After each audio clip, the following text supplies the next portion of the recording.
Nope, there we go. All right, everybody, I'm going to invite Joanne Bowles to come up. So this is the kind of find your seat, kind of, wow. Extremely easy. Yeah. It's all yours, Joe. Thank you.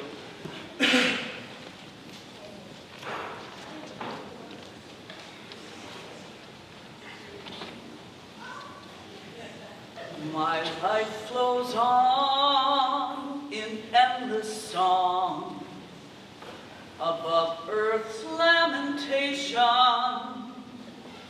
I hear the real, though far-off hymn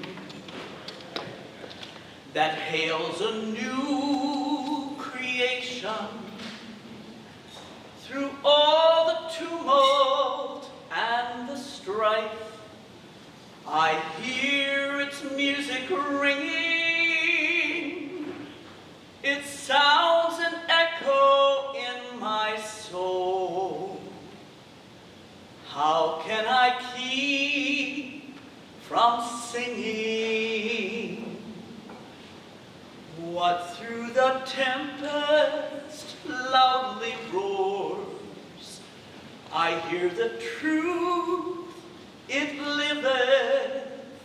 What through the darkness round me close, songs in the night it giveth. No storm can shake my inmost calm, while to that rock I'm clinging, since love is Lord of heaven and earth. How can I keep from singing? I lift my eyes, the cloud grows thin. I see the blue above it, and day by day this pathway clears, since first I learned to love it. The peace of God restores my soul, a fountain ever springing. All things are mine since I am loved. How can I keep from singing?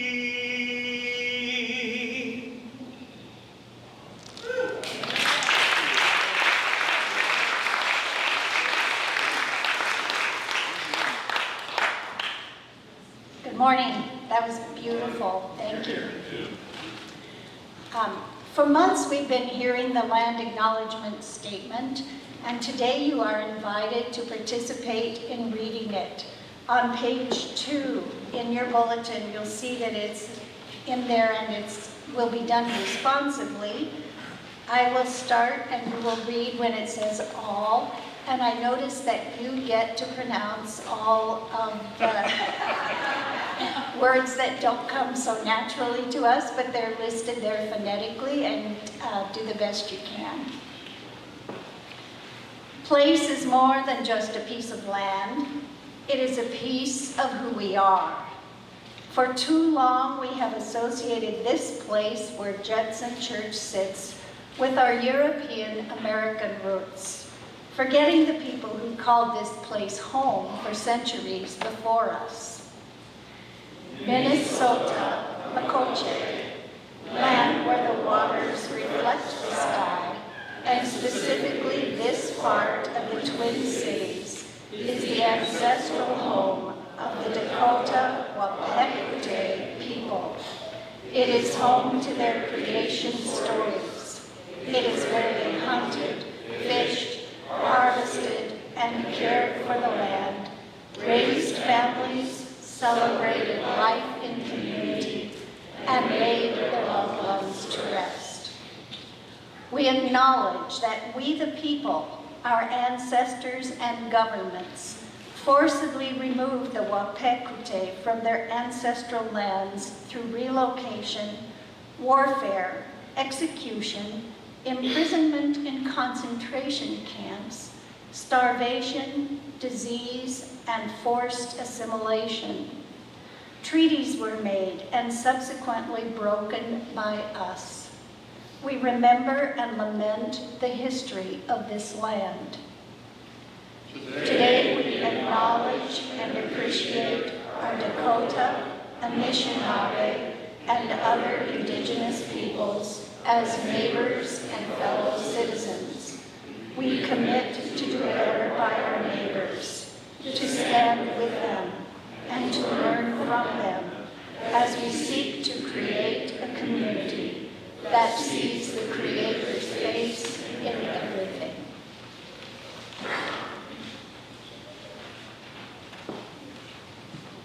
Good morning, everyone, and welcome to Judson Memorial Baptist Church. This is kind of our kickoff Sunday. Even though last Sunday was, technically Rally Day, but this church kind of gets like a slow roll.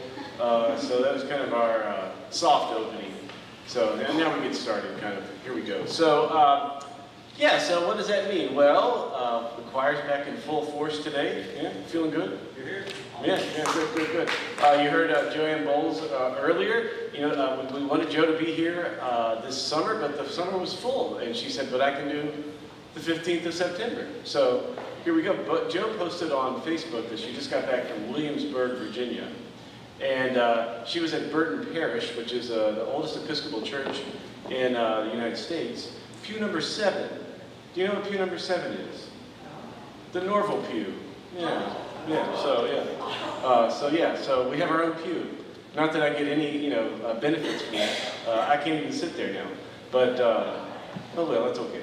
But it's great to have you, Joe. Thanks for being here. Sarah Baker will be giving us a personal reflection in a little bit. So we got good stuff going on. So thanks, everybody, for being here. So let's just think of this other stuff. We're going to talk a little bit about Jesus for the next 9 weeks. You're going to hear that name quite a bit. So imagine that. The church is going to talk about Jesus for a little bit. But, that's okay. That's okay. We can roll with that. Hope you had a good day. We're hoping for, the more than anything, that the core values kind of seep through the life that we have here. So a little bit of hospitality. Last night, Laura and I were at the Guthrie, and, they had at the little bar, they had a chocolate chip cookie, right? A brown butter chocolate chip cookie. Who can pass that up, right? So naturally I get one. And naturally, I'm eating it, and I'm not paying a bit of attention, because apparently you can't take food into the Guthrie, into the theater section. So, I kind of knew that, but who really cares? And so I sit down, and I'm not going to eat my cookie, but I can't just hold the cookie for the entire play. So I'm going to put it in my pocket. But however, the cookie's too big for my pocket. So I decided I'm going to break the cookie up, and then put it back in the package, and then put it back in my pocket. But as I'm breaking it up, Sir, you're not allowed to have food in the Guthrie. I was like, I know, I'm just trying to put my cookie up. Just give me a second. So no one's going to say that to you here, right? That's what I'm trying to say. So, you want a cup of coffee, a cup of lemonade, a cup of tea, some water, whatever it is you need. Hey, get it, sit down, enjoy it. If you spill it, hey, it's all right. You're not going to be the first person. You won't be the last. These vintage pew cushions, they can handle a little bit of spilled coffee on them. So, We'll be due. This is not a museum. This is a living, breathing church. So hospitality, social justice, deep spirituality, joy. We hope you find some of those. It'd be great if you have all 4. If you just took one away, it'd still be a good deal. So here we are this morning, and let's continue in the worship of the living God. Pam's going to lead us in our call to worship, and then we will stand and sing hymn number 70, God is Here as We, Your People, Meet. Please join me in reading responsively the call to worship. With the pressing crowd searching for healing and hope, we wish to see Jesus. With the pushed out and cast aside, with the lonely lost, stripped of pride, we wish to see Jesus. With those who seek mystery and meaning, wisdom and grace, we wish to see Jesus.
listen to the poet Mary Oliver with this poem we've heard and loved called The Summer Day.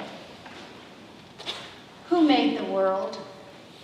Who made the swan and the black bear? Who made the grasshopper?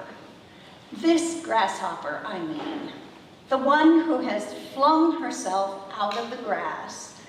The one who is eating sugar out of my hand. Who is moving her jaws back and forth instead of up and down.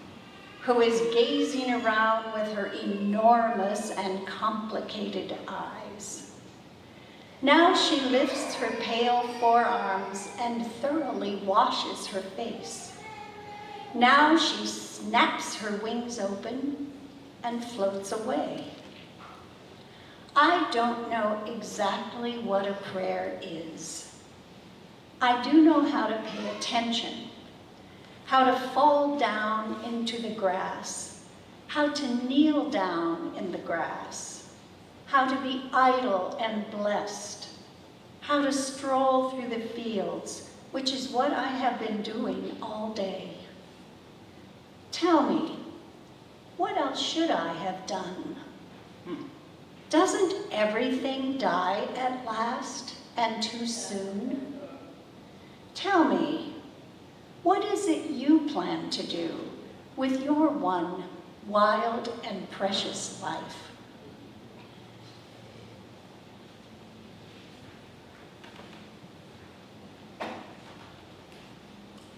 Thank you, Pam. Can I invite the children to come forward at this time for time with children?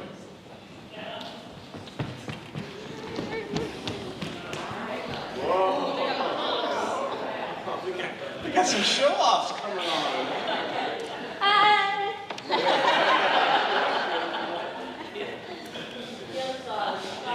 He's gone. That's okay.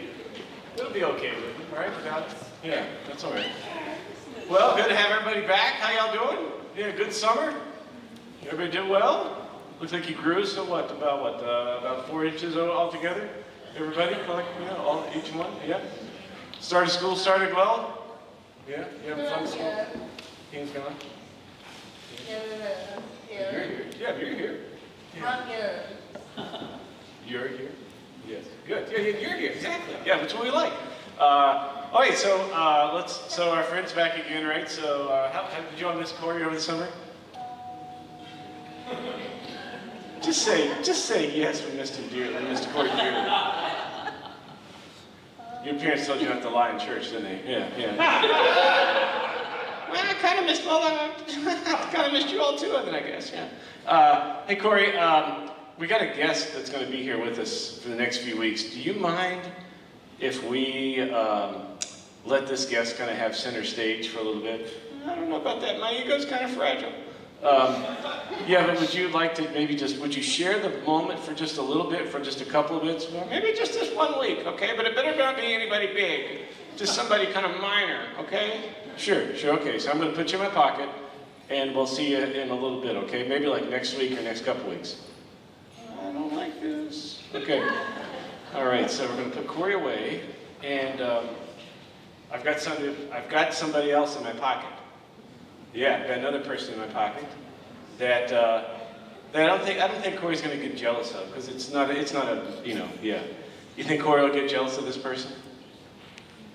Maybe, right? Yeah, I think so too, right? You know who it is? I got Jesus in my pocket. Yeah. Look at this, yeah. Jesus of Nazareth, action figure, bendable, posable, but it's also a choking hazard, so let's be careful, all right? It's according to the instructions. I ordered it, it came this week, and you can bend Jesus, but not really. I mean, that's about all he can do. There's a lot of adults that can't do a sit-up just like that, but that's about it. I'm going to let everybody try in a second. Yeah. And everyone's going to get a chance. And it's supposed to be, look, you can kind of bend Jesus' arm. You can, like he's disco dancing there. And we can do these kind of things, right? We're a liberal church. We can get by with this, yeah? Other churches, we'd be good. They'd probably they'd send us somewhere, right? Yeah, but we can get away with this. But let's have the next few weeks, we're going to be talking about Jesus. And I've got some questions I'm going to have you all ask at lunch, right? or in the morning right before school, just you compose it in such a way that your parents will be like, oh man, we were going to go to school, you're going to ask us a deep question like this? So let's start off with some questions. What do you think Jesus' voice sounded like? Do you think it was deep like Johnny Cash? I keep a close watch over the heart of mine. You think it was like that? Do you think it was kind of high like Prince? No, okay. Do you think it was kind of, do you think Jesus could sing well? Yeah? Like a princess, yeah? Yeah. Do you think Jesus would be a Swiftie? What do you think? Yeah, I mean, all these questions you got to ask. These are deep questions. You know, how fast do you think Jesus was? Do you think that right now, if Jesus was here, do you think you could beat him in a race? I think I could beat him in the race when I was on my scooter. When you're on your scooter, you think you could beat Jesus in a race? Yeah, I think so too. What do you think for Jesus for breakfast? Do you think Jesus would say, I really want some eggs? Or do you think if you gave him a donut instead, he would eat the donut over the eggs? What do you think? Donut? Yeah, totally donut, right? Yeah, donut. Or he would have a donut and an egg and then stir it and then eat it. He would mix a donut and an egg. So you're saying that Jesus eats like Homer Simpson, is what you're telling me? Yeah, kind of, yeah, okay. All right, so these are the kind of questions I want you to be asking this week, right? Kind of what do you think, and see what kind of questions you get. Judge, you want to pose? You want to see if you could bend? See if you can walk downstairs. Go ahead, let him fall. That's all right. All right, super. Face plant right there. Face plant. That's okay. Yeah. Yeah, sure. Yeah. You would too. One last try, and then we're going to... Oh, but Jesus jumped down the stairs. Okay, so yeah. All right, so here we go, right? You can have fun with this, right? You can ask questions, and then, okay, you can ask any question you want to about Jesus and about God. I think that God can take your questions, right? I think God's been perfectly comfortable with all these questions, and you should be asking all these kind of things, right? All right, there you go. That's your assignment for the week. You good with it? Okay. All right, good. Thanks for your excitement. We'll put Jesus back in my pocket. Yeah? And now receive a blessing from the faith community that loves you. God be with you. And also with you. All right, we're not in mid-season form yet, but that's okay. Good to see you all. Thanks for being here.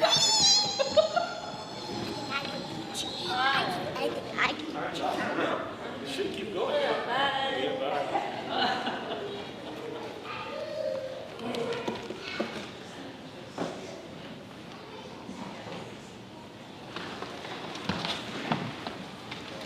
You're right, Jimmy. Dignity.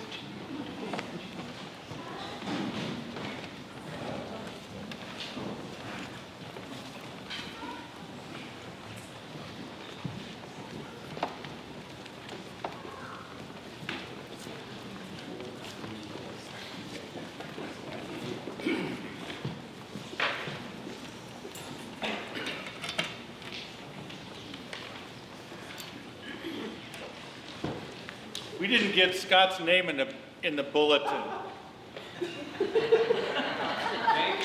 But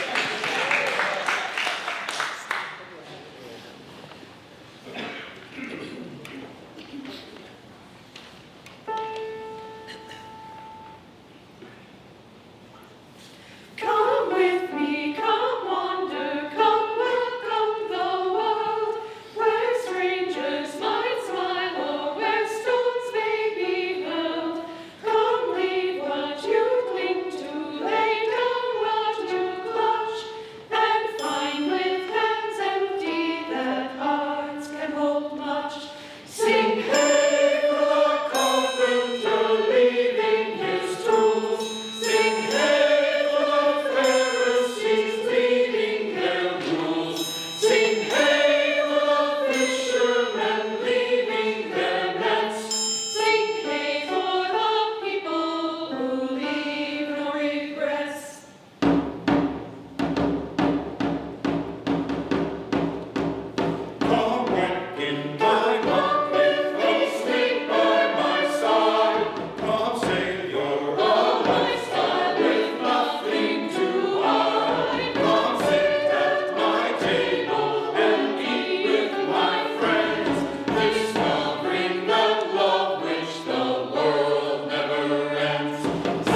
laugh with me. Come share my laughter, come close to my fears. Come find yourself out with the kiss of my tears. Come stand close at hand while I suffer and die.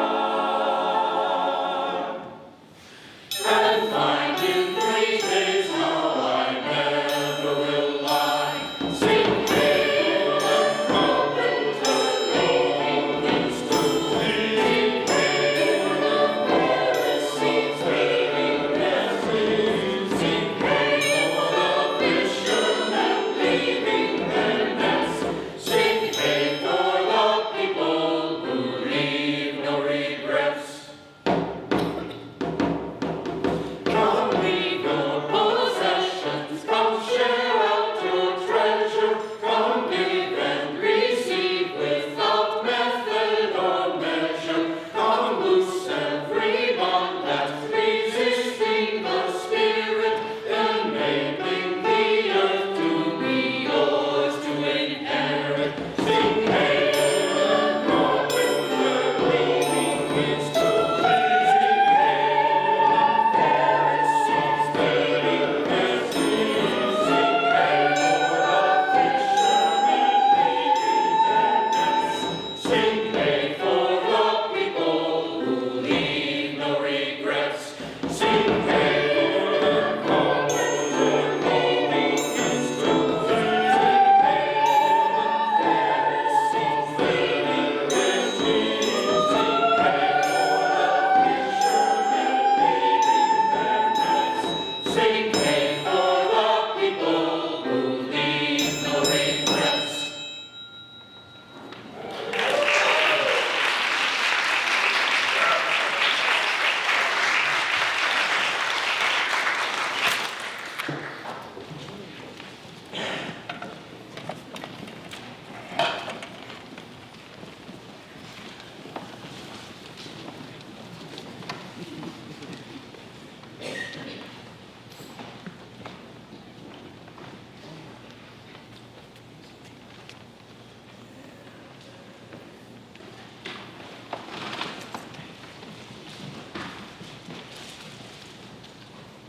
Good morning.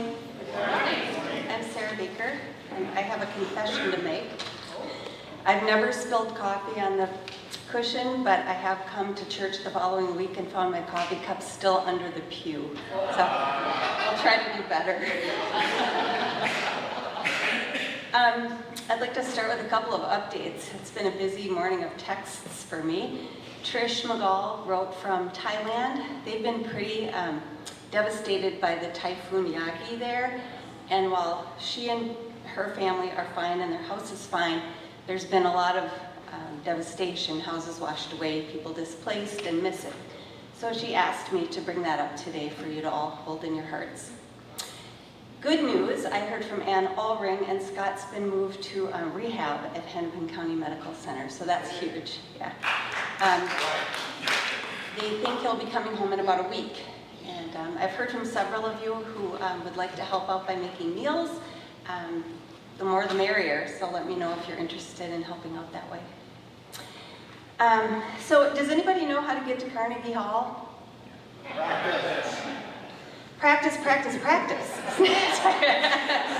Yes, practice is how to get where you want, right? Although as a band director told our son many years ago, practice does not make perfect. Practice makes repetitious. So be careful what you're practicing. I was talking with a friend a few weeks ago about his spiritual practices. He developed a ritual that included a lot of things that were important to him, including place, nature, community, and connection. But he hadn't been practicing lately, and he didn't really know why. We started talking about that funny part of human nature that lets us let things slide even when we know they're going to benefit us. Even if the benefit is pretty immediate, we can just kind of let it go. And as we talked about this, I realized, as often happens when you're talking about someone else's situation, that's exactly what I had let happen with my primary spiritual practice. But I know why I let it go. In Buddhism, there's an expression, don't mistake the finger pointing at the moon for the moon. This means don't mistake a teaching about a practice or an experience for the practice or experience itself. In my case, I had let reading about meditation, listening to Dharma talks about meditation, and thinking about meditation, the fingers pointing at the moon, replace actually doing meditation, the moon itself. My goal, my spiritual goal, is to foster what's called the 4 Brahma Viharas in Buddhism. They're the qualities of loving kindness, compassion, sympathetic joy, and equanimity. And I know that this can be done to a point through study and direct effort. But I also know that this is really just the finger pointing at the moon. When I've been faithful to a meditation practice, I have felt these qualities organically manifest in me. I don't have to consciously try to conjure them. They tend to just rise up in me naturally. They're the moon. But I know why I let my meditation practice slip. Because I time and time again get lulled into thinking that I've crossed something off my list. Enlightenment? Check. When actually I know that any progress I've made needs constant and conscious tending through practice, practice, practice. This is where another one of my favorite Buddhist sayings comes in, reminding me that I'm never finished, that there is no end to spiritual growth and development.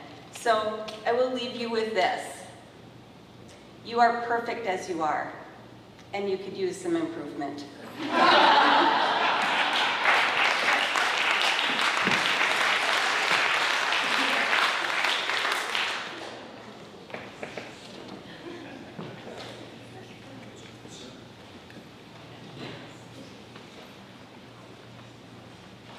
Thank you, Sarah. That was great. Why don't we just take a moment now to not think about meditation, but to actually meditate. So I'm going to invite you all to get comfortable in your pews. Close your eyes if you feel comfortable. And it's funny how much we resist this, but just bring your attention to your breath moving in and out of you for a few moments.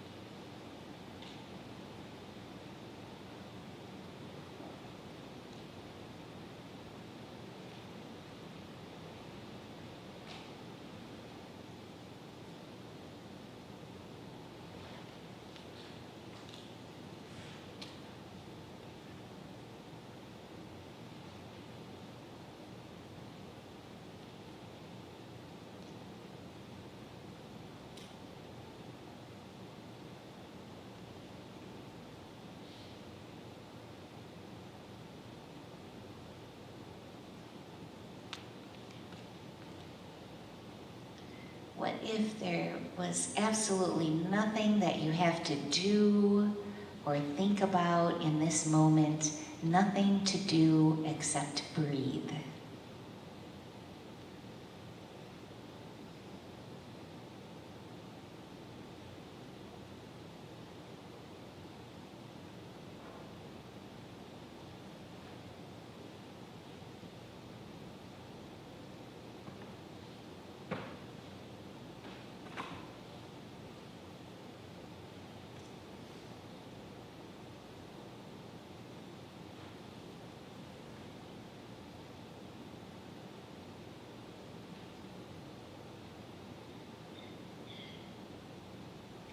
And now, without thinking about it, but just notice and allow a hope, a wish, a blessing, a gratitude, an intention to rise up into your awareness.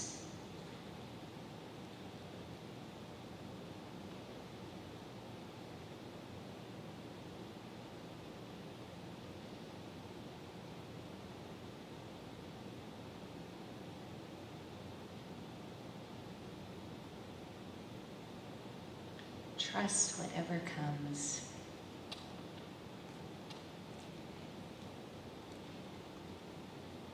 And then when you're ready, you can open your eyes and find the slips of paper and pens in your pews and very clearly and legibly write down what you noticed rise in you.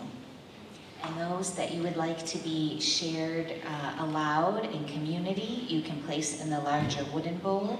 And those that you would like to be left unspoken, you can place in the smaller metal bowl.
Heal those who are hurting.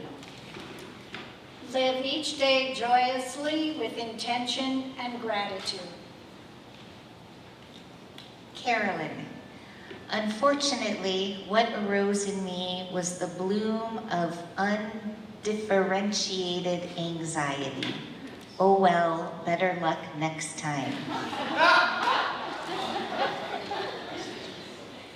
Prayers and concerns for the Haitian community in Springfield, Ohio. Through the election season, may we resist the temptation to be right and instead learn to love our enemies as ourselves.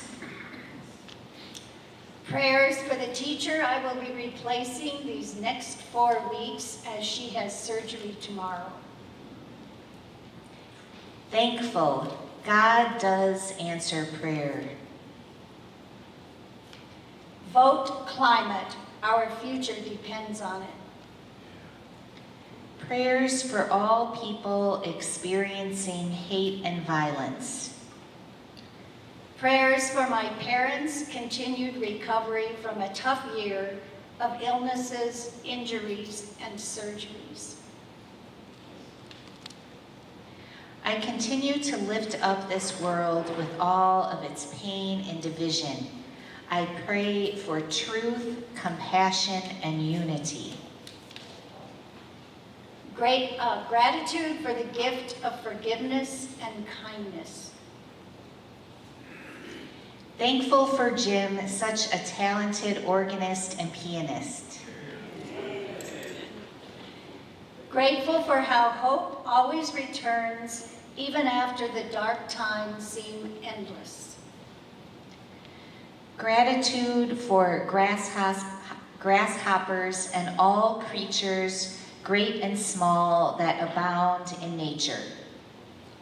Blessings and courage for the good people of Springfield, Ohio, as they work to heal from the nastiness they have experienced. Thanks for the period of silence to meditate today. It was a spiritual moment.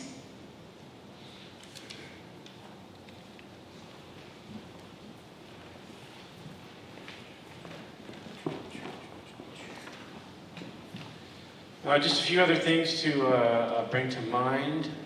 Scott and Oregon asked, does anybody have a comfy recliner that they can borrow for the next few weeks that Scott's going to need during this time of rehab? And here's the other thing, you'll have to help carry it up the stairs. So it's a twofer, but we can do that. We got strength here. We got strength here. Let's continue to pray for, let's pray for caregivers and all those who are caring for others, people that are in the midst of healing. Let's continue to pray for those beautiful and wonderful baptismal, they're not candidates anymore. They're baptized, freshly baptized, still wet, baptized. Can pray for them.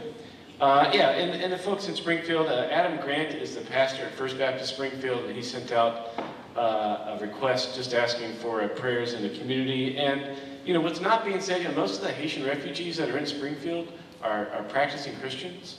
Most of them are at the churches throughout, and they're just been wonderful additions to the community. So this targeting has been very harmful on not just the Haitian community especially, but also just all those who are their friends and helping them. And Sarah, if you could ask Trish, I'm also curious about the Chapin Orphanage. I haven't heard how it's doing. I did hear from another missionary, Kyle Williams, who's not too far from Trish and Joel. He and his wife have been on furlough. They had just got back, and they haven't even unpacked their bags yet, and the floods hit. And so they got about 4 feet of water in their house. And they took a picture with their suitcases from their trip, and they were just inundated with mud. But they're cleaning out today and getting ready for school to start tomorrow. So be in prayer for the community there. We'll take a couple moments of silence. I'll lift up the prayers in the bowl. We're going to respond. We have a new response, Glory to God. It's, you'll find it in your bulletin. We'll sing it through, Jim, a couple times probably, at least? Yeah, twice. Okay, Jim says twice is fine. So we'll sing it through twice. So get ready for that. Lord God, here's the prayers that we offer.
Gospel lesson for this morning. The gospel lesson for this morning comes from Luke chapter 19, verses 1 to 10. Jesus entered Jericho and was passing through it. A man there was named Zacchaeus. He was a chief tax collector and was rich. He was trying to see who Jesus was, but on account of the crowd, he could not because he was short in stature. So he ran ahead and climbed a sycamore tree to see him, because he was going to pass that way. When Jesus came to the place, he looked up and said to him, "Zacchaeus, hurry, come down, for I must stay at your house today." So he hurried down and was happy to welcome him. All who saw it, though, began to grumble and said, "Jesus has gone to be the guest of one who is a sinner." Zacchaeus stood there and said to the Lord, "Look, half my possessions, Lord, I will give to the poor." Okay, hold on. The New Revised Standard Version has translated the verbs wrong. "Look, half my possessions I give to the poor." Not in future tense, present tense. "And if I defrauded anyone of anything, I will pay back 4 times as much." No, I have paid back 4 times as much. It's going to matter, so just kind of keep that in your mind. Then Jesus said to him, "Today, salvation has come to this house, because Zacchaeus too is the son of Abraham. For the Son of the Human One came to seek out and to save the lost." Thus end the lesson.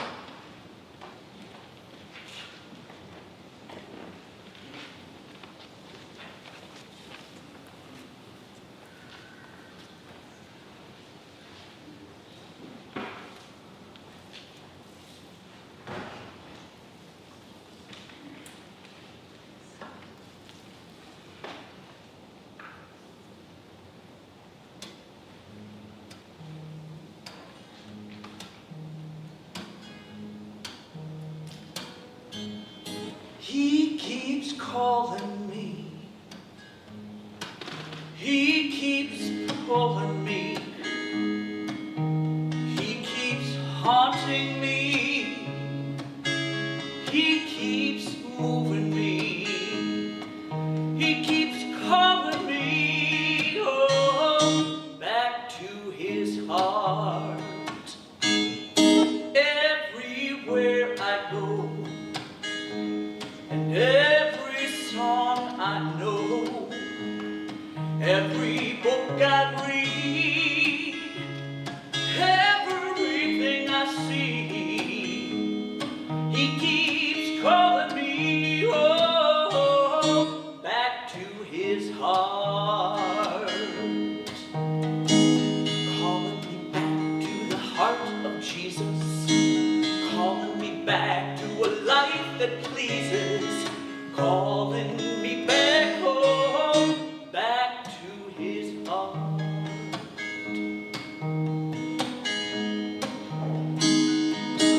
Now if I turn away when I fail to pray, and when I fall in doubt, he's there to pull me out. He keeps calling me, calling me, calling me back to his heart. You see, I'm in captivity. He won't let go of me. He's got a hold of me down deep in the soul of me.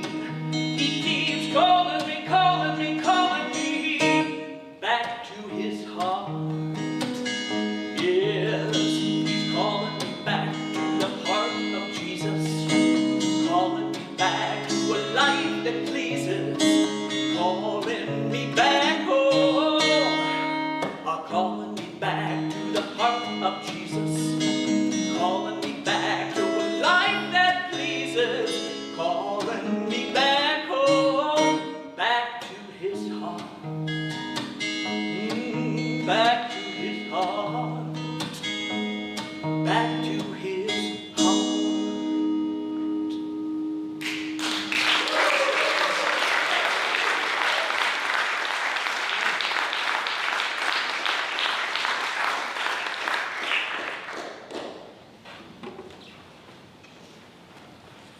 you for that, Joe. Let us pray. Living God, be with us as we continually open our hearts, minds, bodies, and souls to your joyful and healing love. Amen. I'm going to make a confession that no one here knows, not even my lovely bride. All right.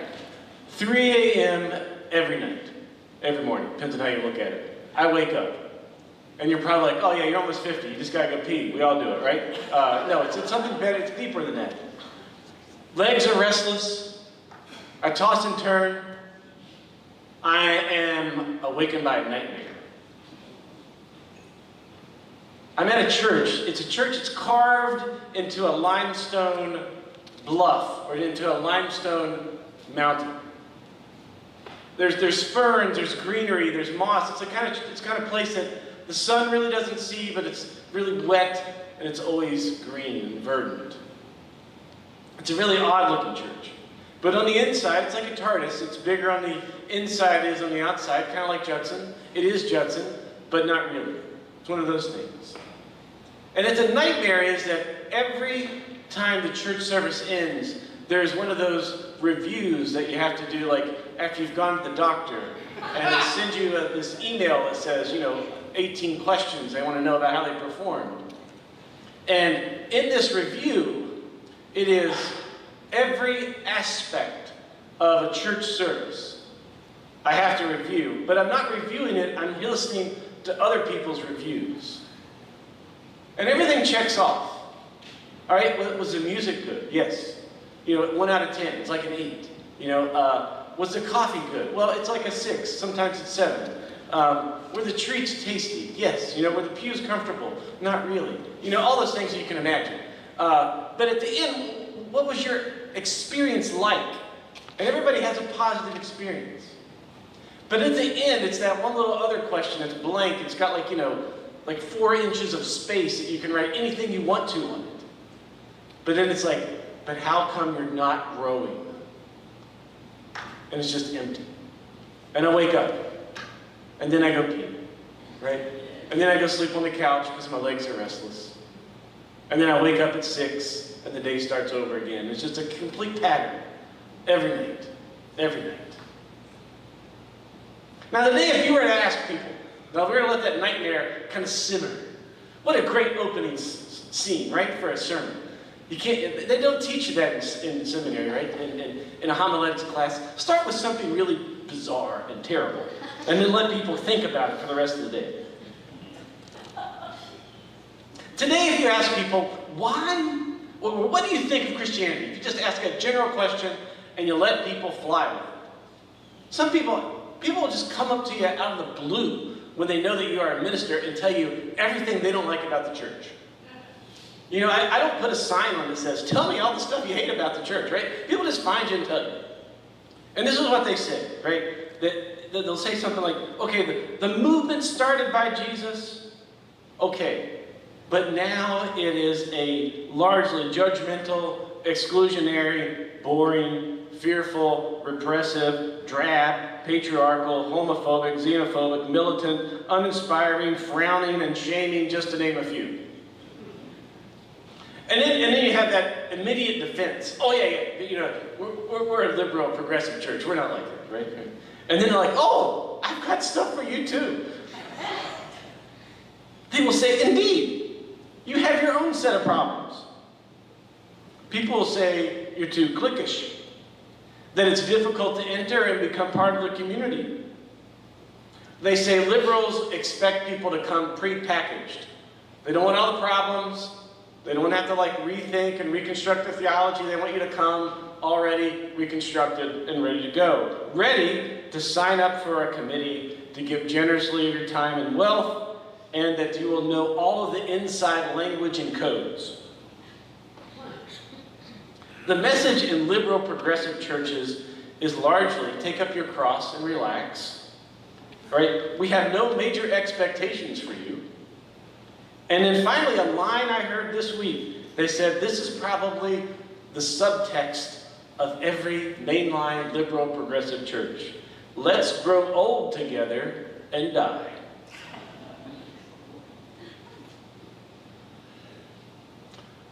Wow, you're really hitting it out of the ballpark today, Trav, with hope and love and grace. Now, the reasons for all these movements and people think this way, they're legion, right? They're many. And I'm not so naive to think, well, if we just had one really good sermon series, if we were just really earnest about worship, we could turn it all around. No. But I do want us to have some fun for the next few weeks. To think about why there is such a gap between the life and message of Jesus and the church today. And think about, this is our quest. How did the church take this radical, liberating, joyful message of the life of Jesus and turn it into a tame, mediocre, boring product? So for the next few weeks, what if you had a cup of coffee, a cup of tea, hot chocolate, chocolate milk, lemonade, a beer, a glass of wine, sparkling water, or plain old tap water, or plain old tap water that's marketed as fancy sparkling water? You had something in whatever you need once a week for the next several weeks, hanging out with Jesus. Would your opinion of Jesus change? Or would you change? That's what I'm going to ask you to do. So whether you're a lifelong, power in the blood Christian, or a recovering fundamentalist Christian, or a former something, or a person of conscience, or an atheist, or an agnostic, or a seeker, a questioner, someone who's spiritual but not religious, someone who's religious but not spiritual, what if you gave Jesus a second look, or a look for the first time? So you can decide for yourself if the way and message of the carpenter from Nazareth is one that may help you live your life. Or as Mother Mary Oliver, that is, asks, what is it that you plan to do with your one wild and precious life?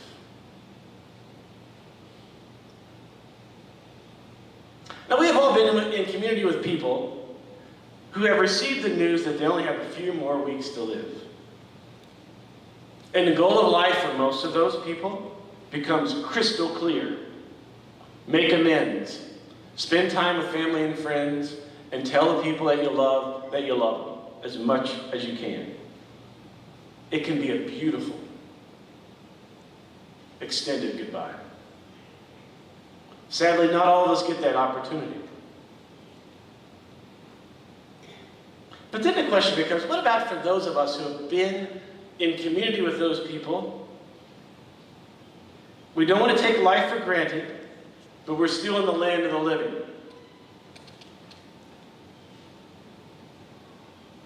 You can't live your every moment as if it is your life's last. Bills must be paid, clothes put away, dishes washed, bike tires properly inflated. Dogs need walked, leaky roofs need repaired. Now in the gospel this morning, we receive more biographical information. In the gospel, we rarely receive much biographical information. This morning, however, I submit that we know more about this character Zacchaeus than we do even about Jesus.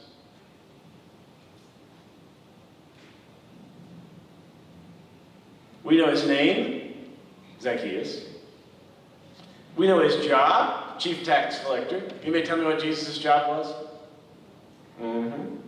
We know his class status. He was rich. You may know what class status Jesus was? We know his physical stature. He was short. Does anybody know how tall or short Jesus was? We know that he was generous. He gave away half of his possessions. Did Jesus give away half of his possessions?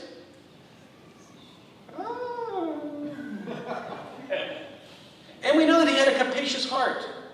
That if he defrauded anyone, he paid back 4 times. Do we know if Jesus defrauded anyone and made amends?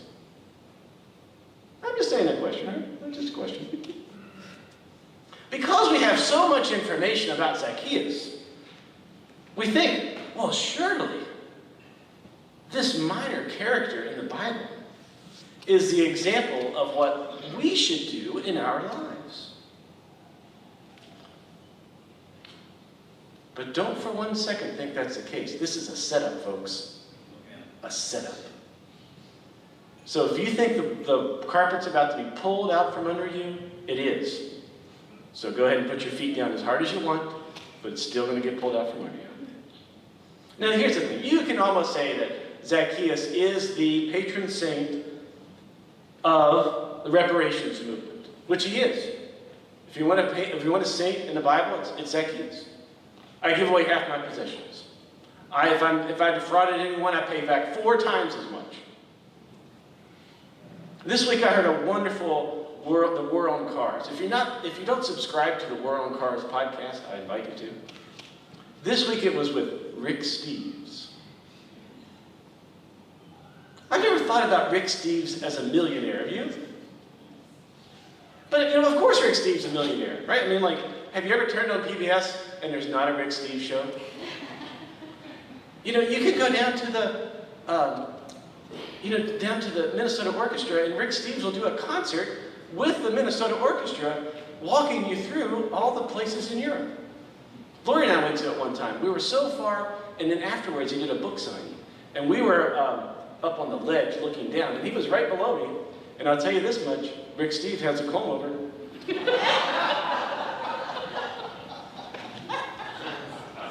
He's been leading tours in Europe for 50 years. Books, DVDs, YouTube channels, you name it, there's a Rick Steves. Backpacks, satchels, little things to, hide your IDs that everybody knows is there. But did you know he's also a lifelong Lutheran? Goes to a little church outside of Seattle, kind of like a Judson church. I watched a YouTube service of it. You can see him go up, take communion, come back. He takes his ways of following Jesus quite serious. He's drawn to liberation theology. He believes that travel can make us kinder and more compassionate people. He incorporates climate justice into his travel practices. There's a $30 tax if you go to Europe, do one of his tours. He's given away over $1 million in the last couple of years just for climate initiatives. And he uses his wealth for the common good. He's got a magic word: contentment. Contentment. He said he'd rather have a picnic in the grass, in a park, in a European city than dine in any fine restaurant. A few years ago, he had this idea. He would liquidate his retirement so that he could buy a home for women who had been abused or had abused alcohol and drugs and were trying to get their life back together. He would provide low rent for them. He thought, okay, this could probably still give me some income into retirement, but it would also do a good thing. Well, because there's so many DVDs and books and satchels and all this kind of stuff, his income went out the roof. I no longer need this. He gave it away to the YWCA. The goal was not to squeeze every penny he could while he had a breath. The goal was to love justice, love kindness, provide a shelter and a home for people. Now this would make we could read Zacchaeus this way, and it would be a wonderful sermon.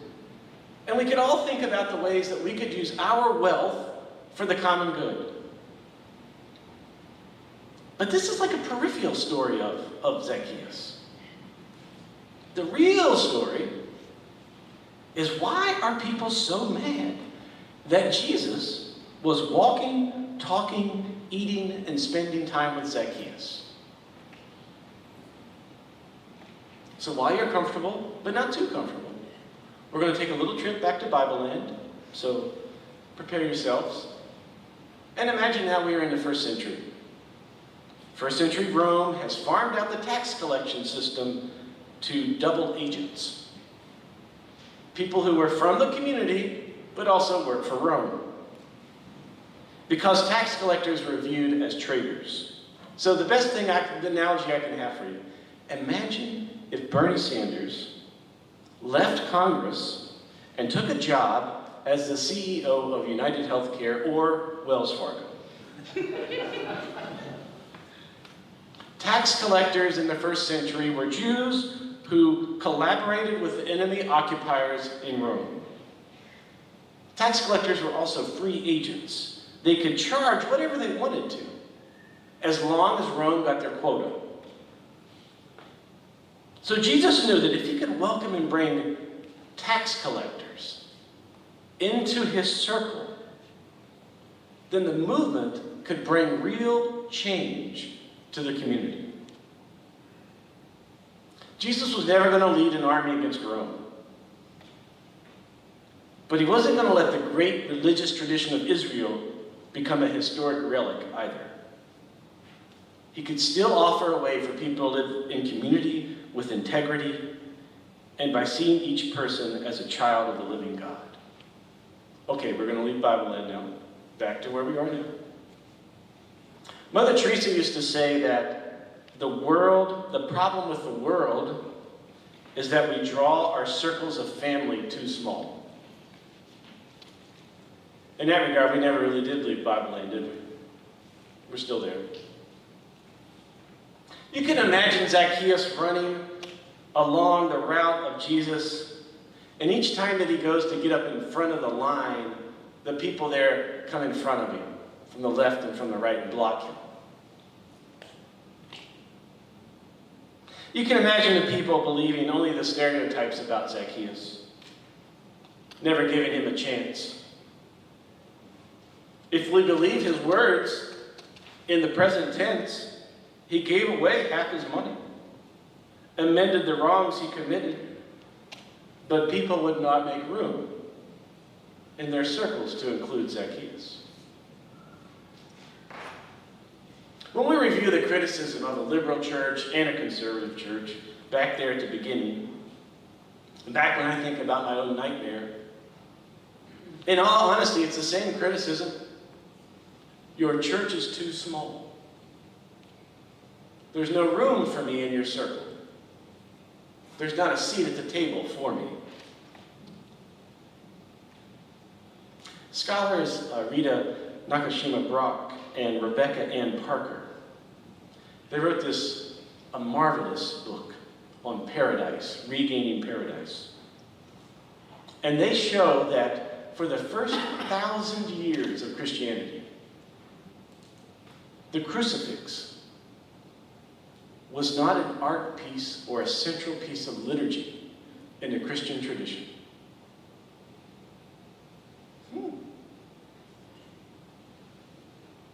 It was paradise. It was the wolf and the lamb lying down together. It was the kids playing over the adder's den.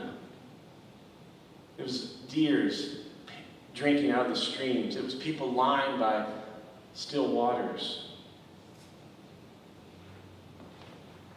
Paradise was not an afterlife. Paradise was a place here and now. But that image was replaced for a second 1,000 years with the image of the cross and the crucifixion. And theologians are now asking, what will be the central image for the third millennium? Some people are proposing that it is a table. A table. The table where there's room for everybody, where all are fed, where strangers become friends, where people are given a second chance, where their tears are shed and laughter is abundant, where we learn to forgive and are forgiven, where we realize our differences are minor when compared to what we share in common. The table is the new image of paradise. Jesus asked, actually he ordered, it's an imperative, Zacchaeus, come down out of that tree. I need to go to your house. This widening of the circle ticked off the crowd and they grumbled. He has gone once again to eat with the sinners. And you can feel Jesus making the table bigger. And you can feel the anger of the people that are there. But when Zacchaeus comes down out of the tree, Jesus says, today salvation has come to this house. Now this week, 2 Sundays, let's go back, 2 Sundays ago, Scott Ulrich and his daughter Jane, were right here, playing music. And Scott, if you don't know him, he's mid-60s, about ready for retirement. That's a Sunday. Skip ahead a few days, past that, Thursday has a massive heart attack. He's in HCMC recovery, doing well. Thankfully, Scott is still in the land of the living. I went to see Scott on Thursday. This was right after Scott wrote this beautiful thank you / love letter for the staff at HCMC for help really bringing him back to life. And as I was in the room, an ICU doctor came in. And it was an ICU doctor that had been with Scott, kind of really pulling him back from the brink. And she was there to say thank you for that love letter that he wrote. Now that's fine, right? That's great. I also need to add, she was in tears, thanking him for the letter, because the letter reminded them of why they got into the healing profession. And she was going to share it with every doctor on staff that day.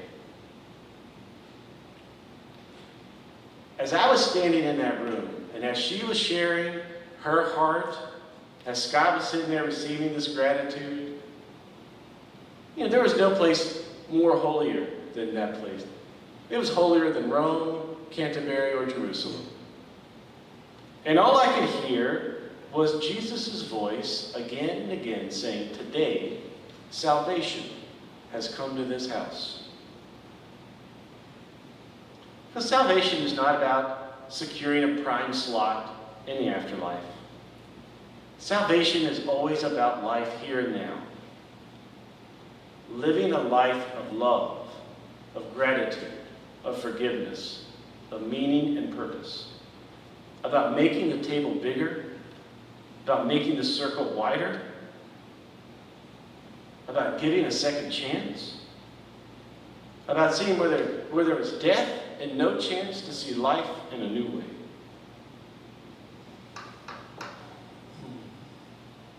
The old Appalachian preacher Fred Craddock once summed up the gospel like this: come just as you are, but don't expect to stay that way. Here's the great gamble.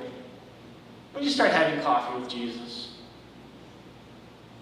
when you start making the circle a little bit wider in the circles that you live in, when you start making more room at the table, you're probably going to start making some people angry.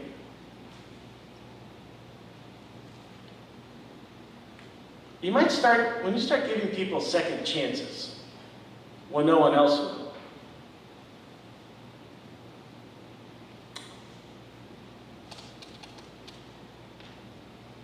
When you sit there and find someone with a soul full of gratitude,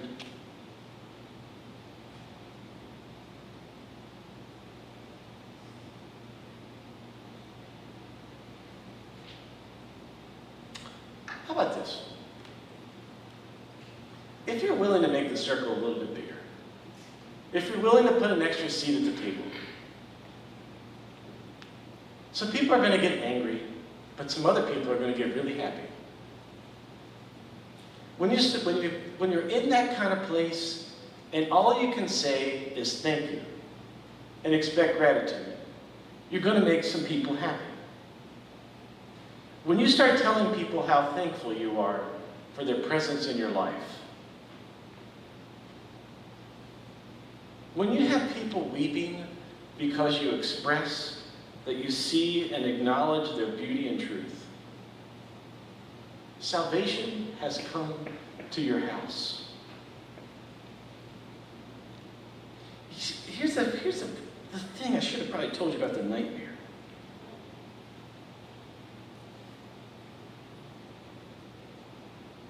No one said this was going to be easy. But when you start to do the things that Jesus did, by living for others in such a way, you just might end up saving the one life you never thought you would save. Your own. Come as you are, but don't expect to stay that way. May it be so. Amen. Amen.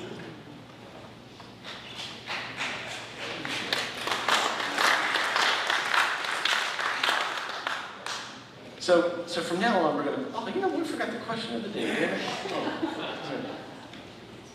No, we're over time. Yeah. Okay, so the hymn of response is the summons. We do have some announcements. This is what we're going to do. We're going to sing first, and then we'll do, we got a few now, we can do them real quick. Okay, so Austin, September 22nd, after church, there's going to be a strategic planning proposal rollout. In the bulletin. In the bulletin. It'll be in the bulletin. Yeah. Next Sunday is also what, everybody? Church picture. Church picture. All church picture day. Next Sunday. Dana has the T-shirts. They are in. Please see Dana. She's got it marked with your name and all that kind of. Look, and she's wearing one. Yeah. Whoa, whoa, whoa, whoa.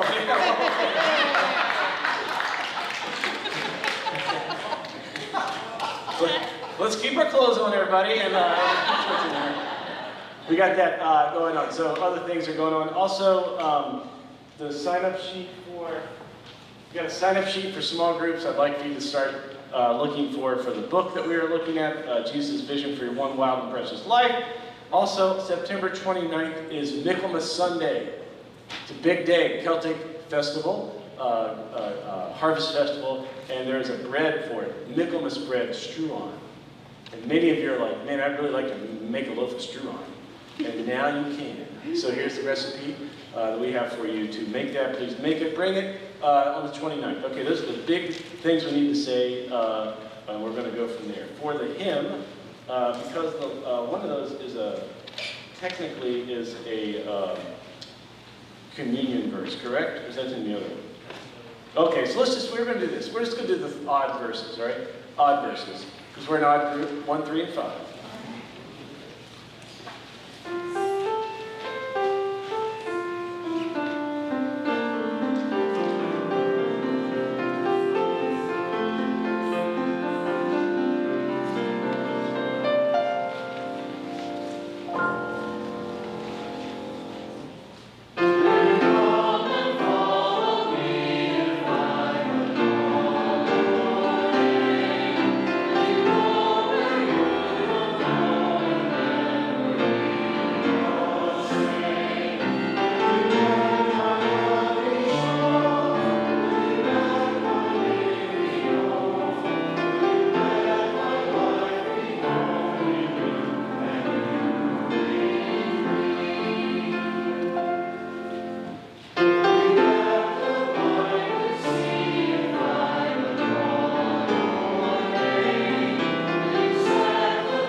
be seated. At this time, I just want to say a couple things of thanks for everybody for being here this morning, whether in person or online. It's great to see faces, and thanks for the energy. We got all that going on. Yeah, we'll see how things continue. For this week, as you, how are you going to make the table wider? I mean, table wider. Yeah, we're going to make the table wider because you're going to have more people around it. How are you going to make the circle wider and the table, and you're going to make another seat at the table? How are you going to do that this week? Right? For one thing, just call somebody up you haven't talked to in a long time. Just call them up. You don't have to have no agenda. Just say, hey, I want to see how you're doing. See where it goes. Call somebody up and say, hey, let's have coffee. We haven't had coffee for a while. You know, just somebody you haven't talked to in a while. All you're doing is checking in. That's all you're doing, just checking in. You can do it. Brothers and sisters, friends and neighbors, may you leave this place knowing that the creator of this universe, this mind of God, is not against you, but is for you.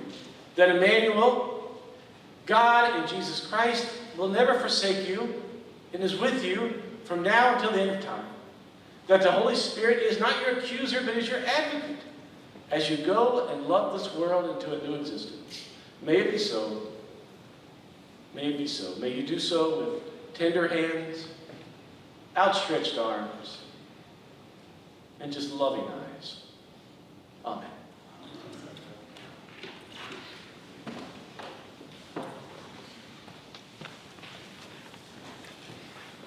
Let's thank Joanne Bowles again for being here.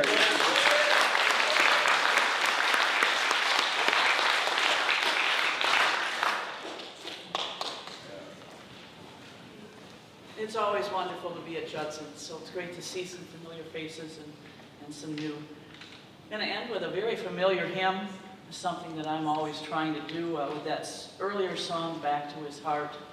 It's all about following Jesus and being called to follow and to get a little closer day by day.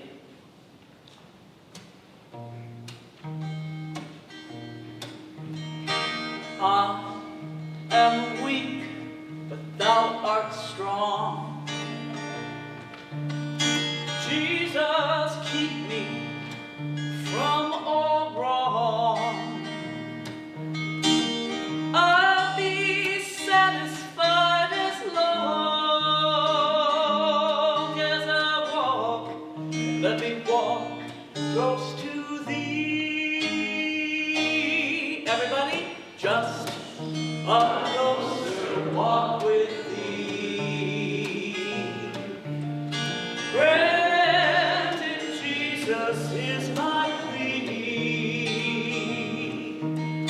Daily walking close to thee. Oh, let it be, dear Lord, let it be. Now in this world, with toil and snare, if I falter, Lord, who cares? Who will all my burdens bear? Oh, none but thee, dear Lord, none but thee. Just a closer walk with thee. Granted, Jesus is my plea. Daily walking close to thee. Oh, let it be, dear Lord, let it be. Now when life's sun sinks in the west, oh Lord, may I have done my best. May I find sweet peace and rest in that happy home of the blessed. Just a closer walk with thee. Granted, Jesus is my plea. Daily walking close to thee. Oh, let it be, that